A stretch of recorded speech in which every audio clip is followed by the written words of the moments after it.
Martin Armstrong see where we're at and where we're headed. Martin, it's been a while. Welcome back. Oh, well, thank you for inviting me. As always. So, hey, we got Trump in somehow. You weren't sure whether the election was going to be rigged or not and what was going to happen, but he's in, and now they're not happy with the outcome of the election.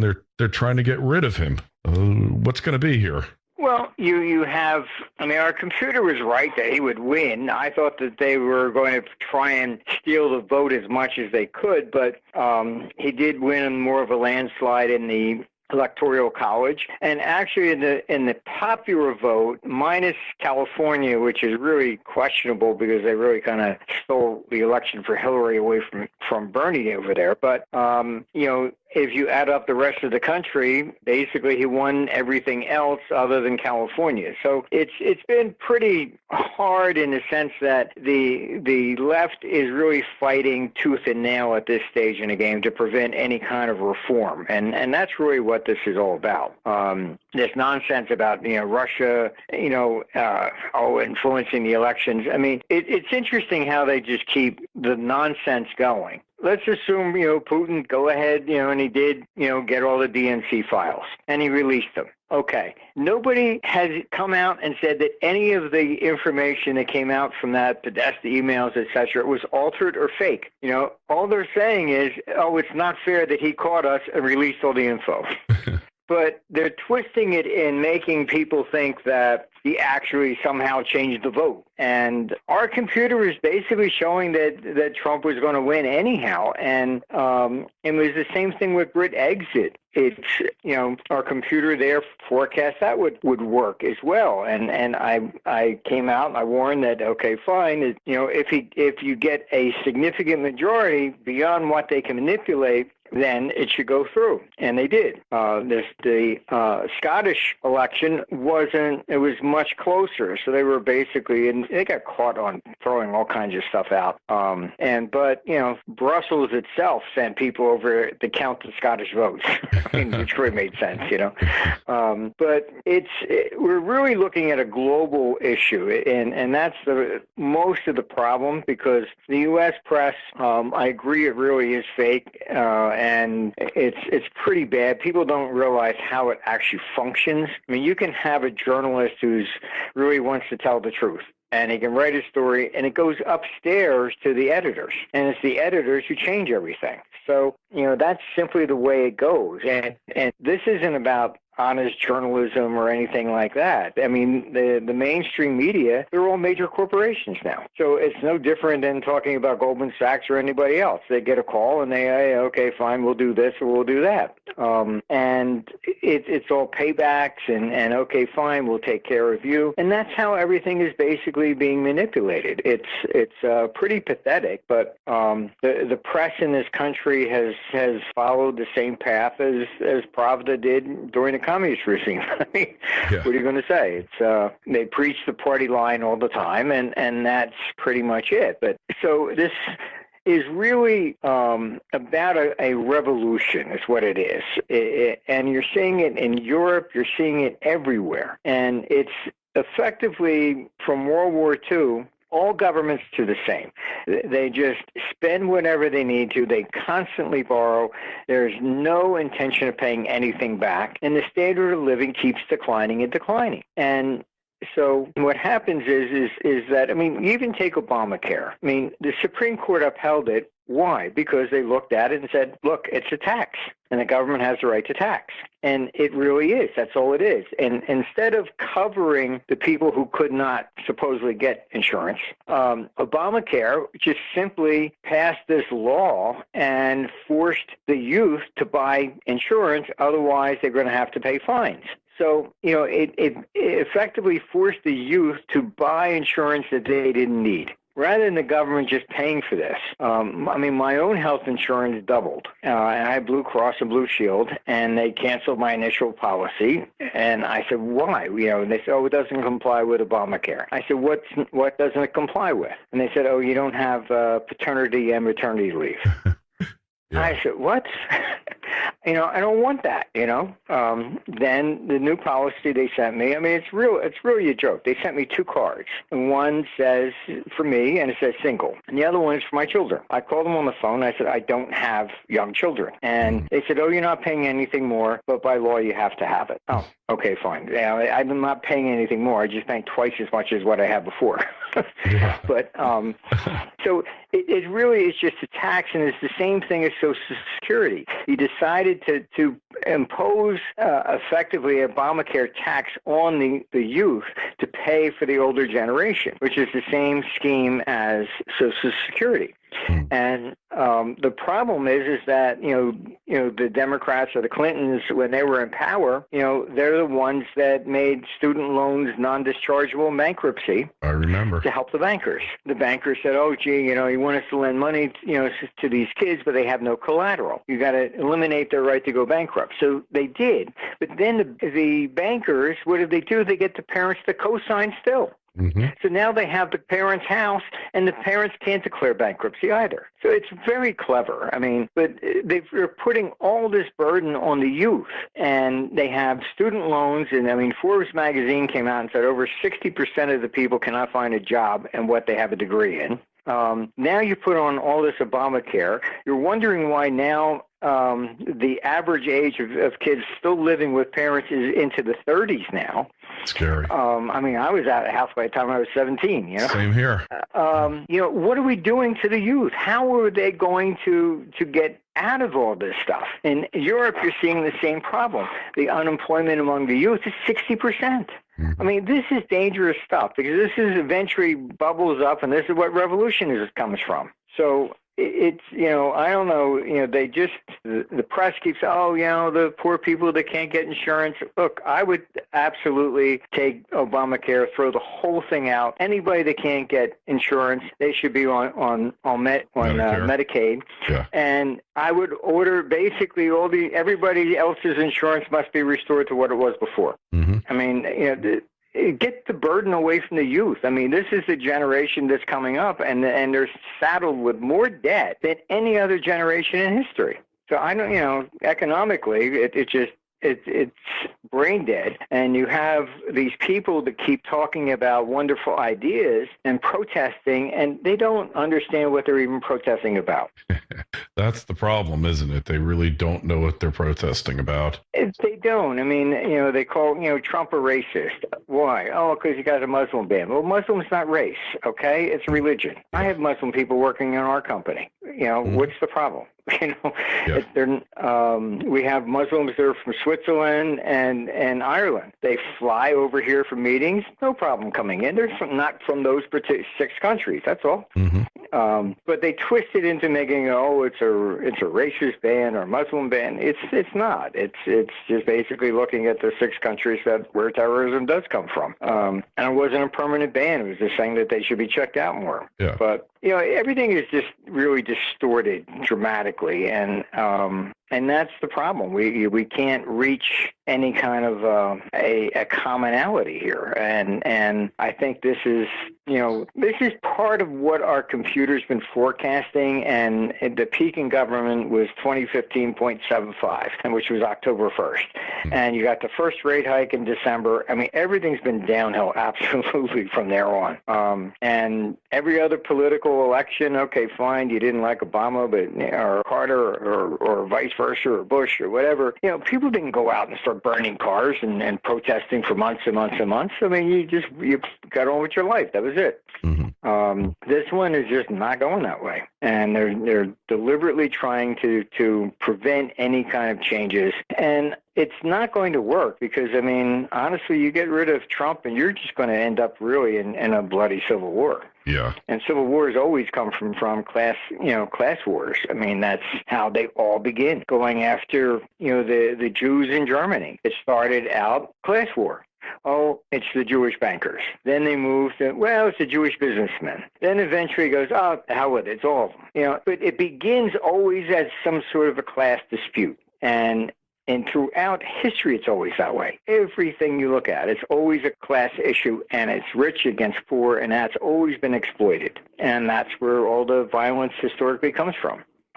revolutions in Russia, the same thing, China. So I don't know. We just seem to be in a situation where politicians are flirting with the most dangerous thing historically that anybody can do. Mm-hmm. And that's I would say, the biggest risk we have going forward in time. But our computer is projecting that basically this is kind of like the end of the Western culture, per se, and the financial capital of the world will leave the United States and go to China, but probably around 2032. The same way that we took it from Britain in 1914, and then it moves around the world globally.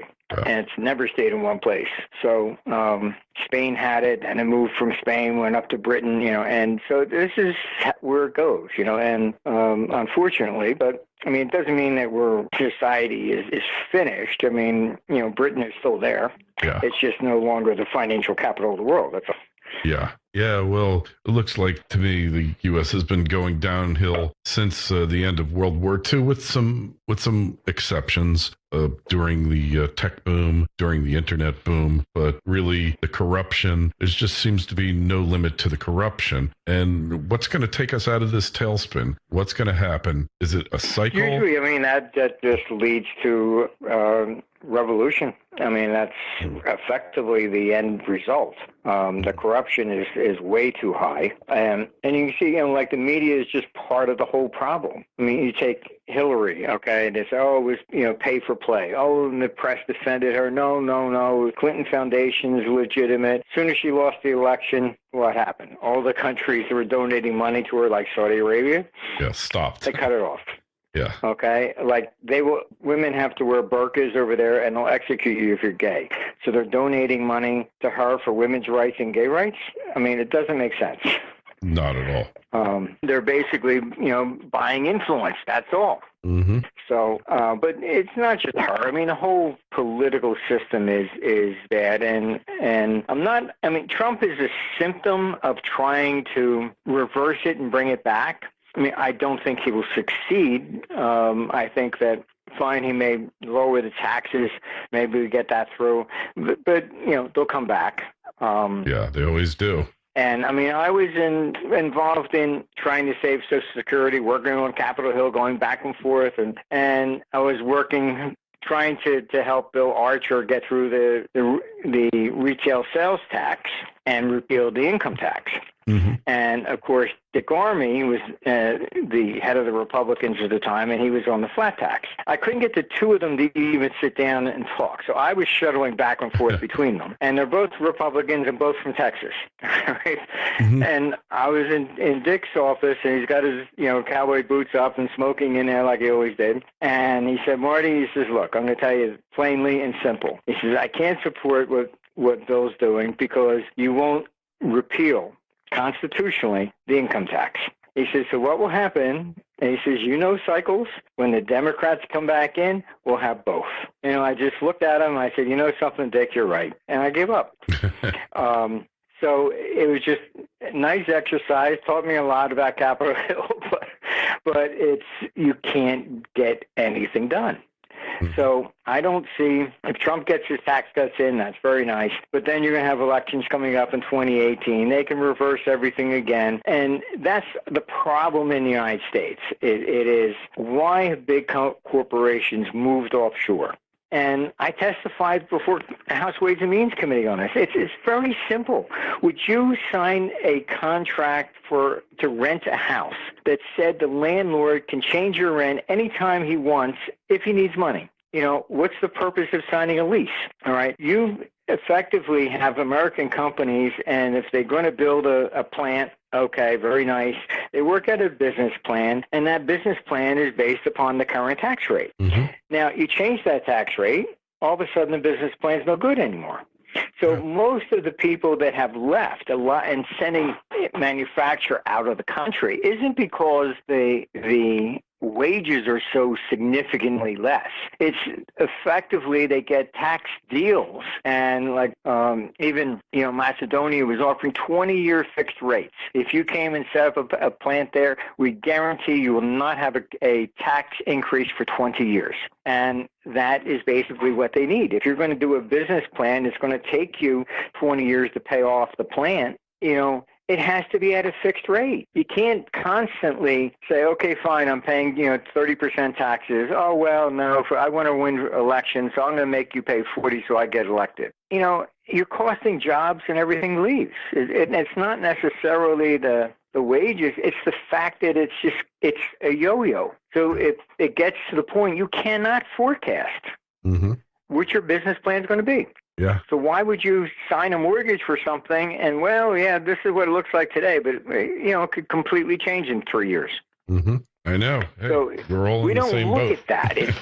You can't constantly have this back and forth. And, I mean, the S&L crisis, I was called in on that one. And basically when they were going to pass it, a few of the guys on the floor called me and said, Marty, I think this is going to cause a real crash. I said, yes, it will, because the Democrats got a hold of it. Then they said, oh, gee, all these rich people are making too much money off of real estate. So they changed the amortization to the point that nobody wanted to be in real estate. Then you had a one-sided market. Everybody tried to sell. Yep.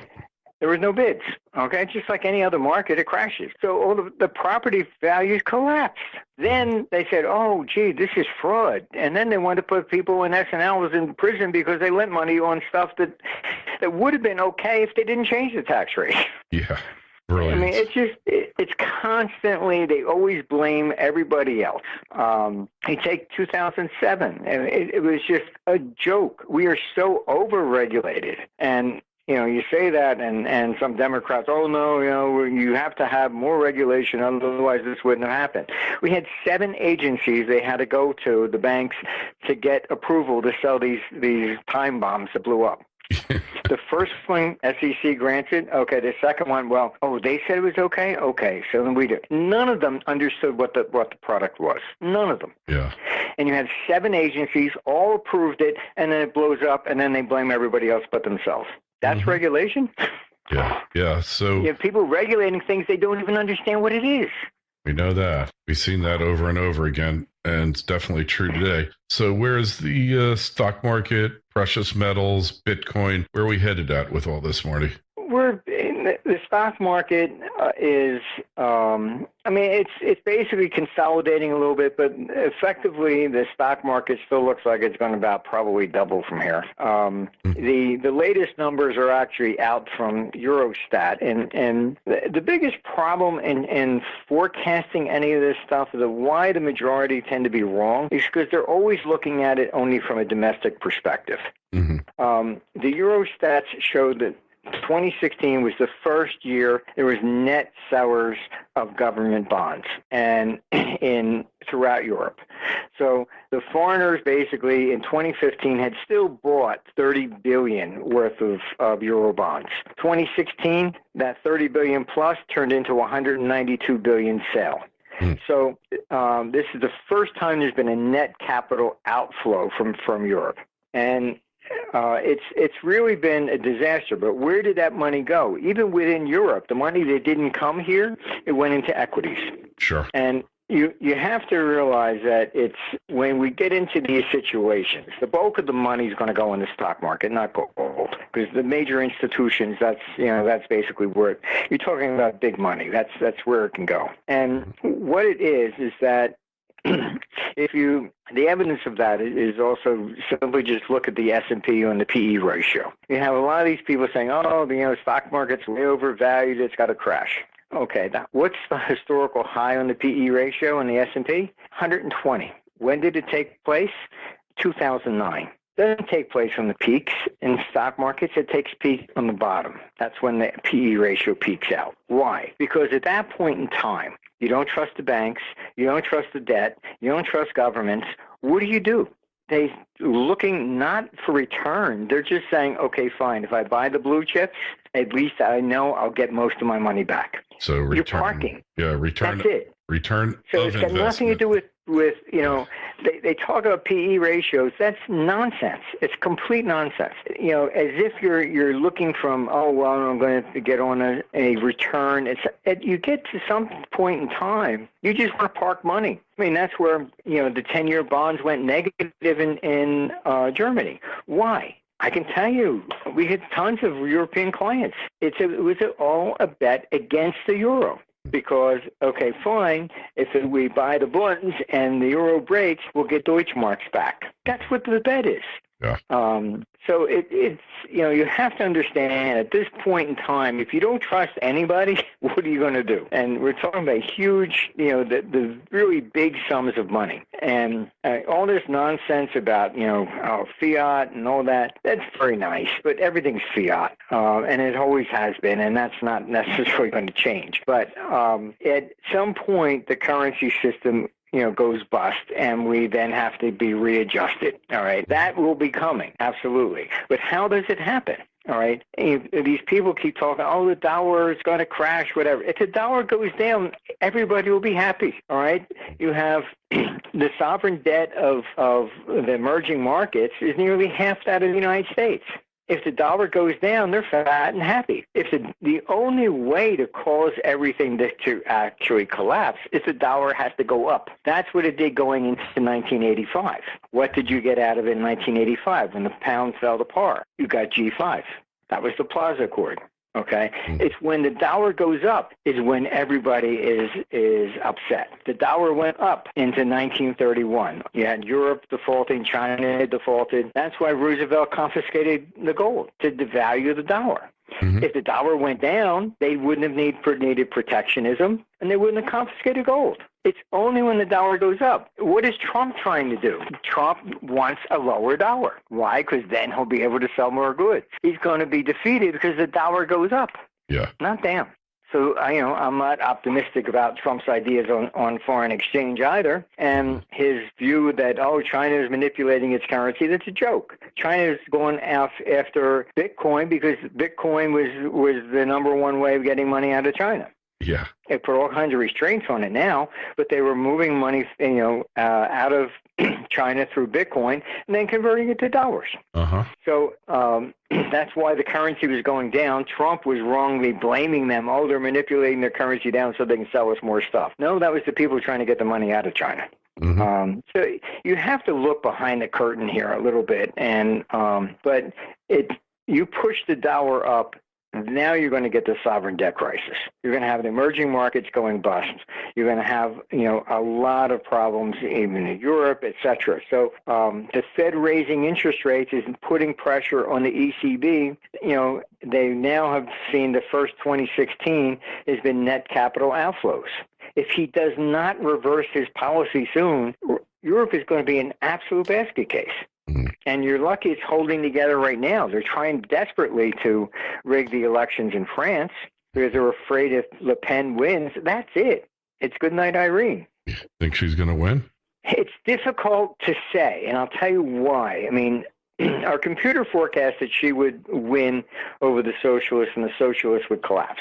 That has happened. Holland's not even running. Now you have Macron basically started his own party in August. Okay, so it's a brand new party. So all the other parties have basically really disintegrated. So he may win if people who would have voted for all the other parties vote for him. Mm-hmm. But on the first round, he's at 24%, she's at 25%.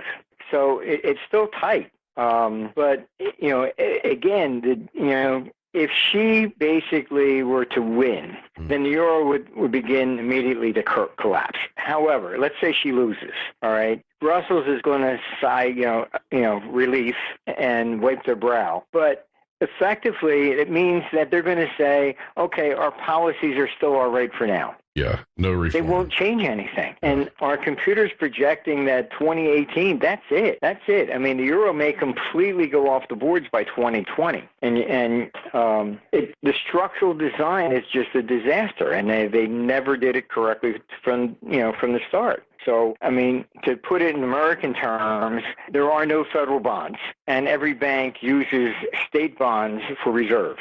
Now, Mississippi goes down. what's the first thing you're going to do? Oh, okay, which bank has the most of Mississippi bonds? It goes into total chaos. So the banking system in Europe is 10 times worse than the United States, maybe even 20, because they basically had to be politically correct, so they had to own a piece of each state. So Greece goes down, or the ratings get killed on Southern Europe, they lose on the reserves. Mm-hmm. That's why the banking system over there is a complete nightmare. Yeah. So then you have the ECB taking rates negative and trying to punish the banks. So what did they do? I can tell you, I have plenty of clients over there. Very simple. They opened up U.S. branch offices over here. Once they have a branch bank in the United States, what can they do? Now they have to be regulated by the Fed. Yeah. So they sent the money over here. The U.S. branch deposited at the Fed. You have $3 trillion in excess reserves that the Fed pays interest on for no reason. Yeah. I mean, you can't make up this stuff. I mean, it's like the Keystone Cops running everything. So, final question, then we'll let you go. Precious metals, gold and silver, they coming out of the long depression here, or more of the same? Soon, but after this year. But what you have to keep in mind is forget all the nonsense of demand and fiat and all that kind of stuff. It means nothing. All right. When does gold go up? It goes up when people lose confidence in government. Mm-hmm. It doesn't go up because of inflation and all this other nonsense that a lot of these gold promoters put out. I mean, if you take the 1980 high and you adjust it for inflation, it's $2,300. We haven't exceeded the 1983 high. In 1980, the Dow was at 1,000. So, and the gold hasn't even kept pace with the Dow. It makes major bursts up, but it does so when there is a collapse in confidence. So that's what we're heading into, all right, but it's probably not going to start really until after 2018. And people have to, and it's not just the gold, the people that are interested in gold and holding that. You're talking about the other people who are not. Those are the ones you have to convince. And you're not going to convince them with hyperinflation scenarios, which don't materialize, and inflation. That's not going to be it. It's the same thing as what the S&P, with the peak in the PE ratio was 2009. When you don't trust anything, that's when you go. Right. So we have to look at the confidence level. We have these elections coming up, and each one is whittling away a little bit more. Mm-hmm. You have the German elections coming up in the fall. All right. So it doesn't look like Merkel is going to win. I mean, Schultz might beat her. And so each one of these things is basically contributing to this whole problem. And Trump is just the symptom. He is not the leader of the charge, and he happened to be at the right place at the right time. Yeah, but people are just fed up. Yes. And I mean, you basically look at Obama. You can Google his ads when he first ran against Bush, standing before factories. Oh, I'm going to bring jobs back. Blah blah blah blah blah. And he's still, Guantanamo Bay. Oh, that's illegal. NSA. Oh, what he's doing there. When he became president, jobs didn't come back. Guantanamo Bay is still there, and he gave more power to the NSA. Mm-hmm. Everything he said that Bush was doing unconstitutionally, he did in spades. So effectively, the people are looking at it and saying, wait a minute, if you disagreed with Bush because of those things, then you voted for Obama, then you saw he did the same thing. So who do you vote for now? Good question. If it's Republican or it's Democrat, you get the same thing. Mm-hmm. So Trump was interesting in the sense that he's really a third-party candidate because his own people within the Republican were against him. For sure. So it's more of a third-party movement. So it's fascinating from that perspective. But this is global. It's happening everywhere. So you're looking at in Germany. When I go over to Germany, you go to southern Germany and Bavaria, and they say, no, we're Bavarian first, German second. They still celebrate winning the war against the North. It's like you go to Britain, it's Scotland against the English. Yeah. It's everywhere you go. Spain, I was there in Barcelona. They voted to separate from Spain. I think you're going to see Greece pull out of the euro. The people are just getting fed up. Yeah. It doesn't matter. They voted for the new party that swore they were going to take them out of the euro, and what they do, they put them more, they just borrowed more to keep it in. Yeah. There's no change. No change. That's for certain. Well, so just look for those things and understand it's a confidence game at this point. Yeah. And when did the metals take off? It's when the majority of people begin to question what's going on. Yeah, which is going to happen. We're getting there, but it's still going to take a little bit more time. Agreed, Martin. Well, hey, thanks so much for coming on with us. Find Martin's work over at ARMSTRONG-Economics.com. Any events scheduled for the near future? Well, we have our World Economic Conference in May, but that's in Hong Kong. And then November, we're doing one in Orlando. Oh, excellent. Well, I will definitely come up for November since it's right in the neighborhood. Thanks so much for being on, Martin. We'll talk to you again real soon. Be well. Thank you very much, and good luck. FSN Radio. It's all about what's next. Go to FinancialSurvivalNetwork.com and sign up for your free weekly newsletter. You'll also get 3 free reports. The Financial Survival Network. It's all about what's next.